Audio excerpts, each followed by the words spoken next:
my grandfather immigrated to this country from Jamaica as a teenager, and he was by trade a cigar maker. So when he came to America, he landed in Kentucky, where a lot of the tobacco fields were.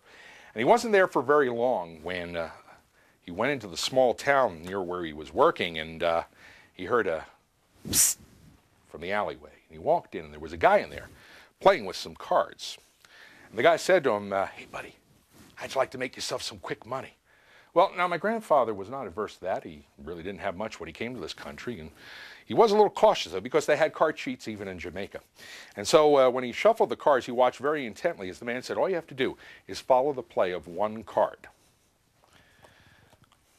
If you can follow the money card, you can win yourself a lot of money. And so he placed it on the cards, and he shuffled them slowly and deliberately. And my grandfather watched very, very carefully, and the man put out 1, 2, 3, 4 cards on the table. And he said to my grandfather, if you guess which card is the money card, you win the money. Now, my grandfather was a little suspicious. He thought perhaps that the money card wasn't even on the table. But when the gambler showed him the rest of the cards in his hand, he realized he had no reason to be suspicious whatsoever. Now, Tamara, which of those cards would you have bet on? You're not going to win a freezer or anything, Tamara. I mean... Okay, well, that's exactly the card my grandfather bet on. Excellent.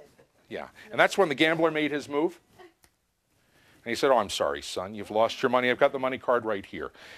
At that point, my grandfather realized that he had been cheated. And so he performed a little Jamaican magic that he knew. And as the gambler reached for the money, he said, wait, that's the card I bet on. And that's the money card.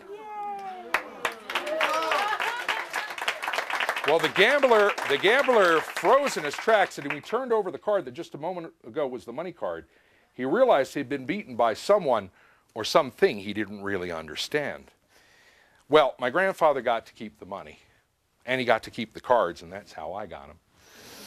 Because they were of no earthly use to the gambler. That's because you simply can't play a money game with that many money cards.